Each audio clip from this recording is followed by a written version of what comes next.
Olá, sejam muito bem-vindos a mais uma análise. Hoje, a gente vai mergulhar fundo num texto que traz uma das metáforas mais antigas e incrivelmente poderosas que existem: a ideia da vida como um caminho. A gente não vai só ler um texto milenar aqui não, tá? Nós vamos, de fato, tentar visualizar e entender a mecânica por trás das nossas escolhas e o impacto prático delas. Pensa nisso como um mapa, uma jornada de clareza para entendermos melhor a direção dos nossos próprios passos. Vamos lá? Seção 1. O texto de Provérbios, analisando o versículo central. A nossa base hoje é Provérbios capítulo 2, versículo 15. Olha só o que diz: cujas veredas são tortuosas e que se desviam em seus caminhos. É muito importante a gente dar uma pausa e deixar o peso dessas palavras realmente bater, sabe? Tortuosas, desviar-se. Nós não estamos falando aqui de um simples tropeço ou de um erro sem querer no meio do trajeto.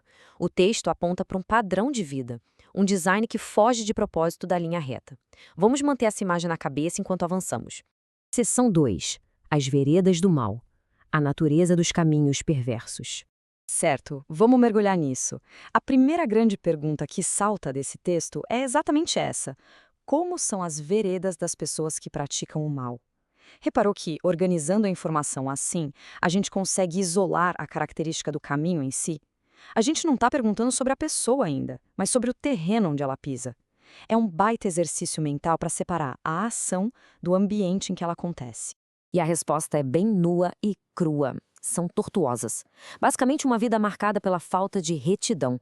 A palavra tortuosa já traz logo aquela imagem de uma coisa retorcida, quebrada, né? Algo que perdeu completamente a sua forma original e eficiente. Num caminho tortuoso, a gente gasta uma energia absurda para chegar a lugar nenhum. A visibilidade do futuro fica bloqueada pela próxima curva brusca. O texto mostra claramente que as veredas do mal não dão uma visão limpa e desimpedida. Elas são, por natureza, um labirinto confuso e extremamente cansativo. Agora, o que é fascinante aqui é a mudança sutil, mais profunda de foco.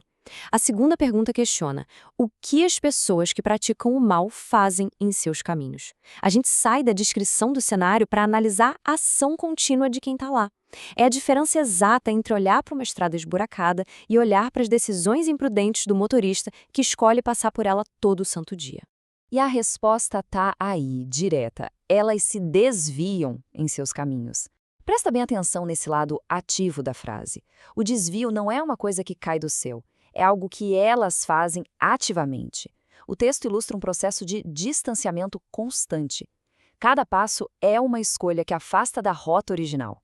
Vira um hábito consolidado de evitar a retidão, criando uma jornada inteira que se baseia na fuga da linha reta.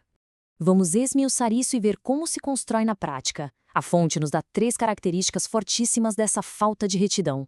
Número 1, caminhos enganosos. Eles prometem um destino maravilhoso ou uma satisfação que nunca entregam, tipo uma miragem.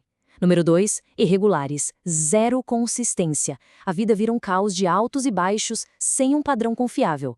É literalmente como seguir um GPS descalibrado que recalcula a rota a cada esquina, gerando um estresse sem fim. E o número 3, sem direção firme. É a verdadeira definição de estar à deriva. Juntando essas 3 coisas, a imagem que se forma é de um estilo de vida totalmente instável, onde o progresso real é impossível. Seção 3. A ausência de propósito. A raiz da torpeza.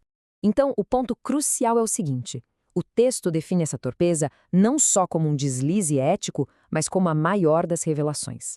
Ela escancara a ausência de Deus e de propósito. Sabe, essa irregularidade e a falta de direção firme não são acidentes. São a consequência natural de um vazio. Quando não existe um norte de verdade, qualquer direção parece válida. E o resultado óbvio é andar em círculos.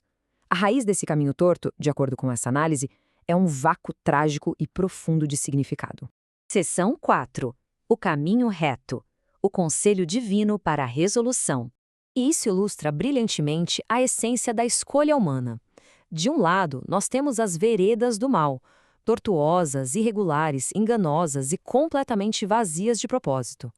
É uma vida exaustiva só de desvios. Mas do outro lado, ergue-se o contraponto implícito nessa sabedoria, o caminho reto. Um caminho caracterizado por firmeza, por clareza e uma direção resoluta. A comparação visual não deixa margem para dúvidas. Expõe a irracionalidade de escolher o desvio constante quando a estabilidade da linha reta está logo ali, à disposição. o que culmina neste poderoso conselho final, extraído direto dos princípios de Deus. Endireita tuas veredas e não te desvie do caminho reto. É um chamado imperativo para a ação e para a correção de curso. Não se trata só de assistir a vida passar passivamente, mas de assumir a responsabilidade de endireitá-la, largando a ilusão da torpeza para abraçar a firmeza do propósito. Afinal, ao avaliarmos o mapa da nossa própria existência e o rastro que deixamos para trás, a pergunta que ecoa no ar é inescapável. Os passos diários que estão sendo dados conduzem a um destino firme ou são apenas mais um desvio em um labirinto sem fim?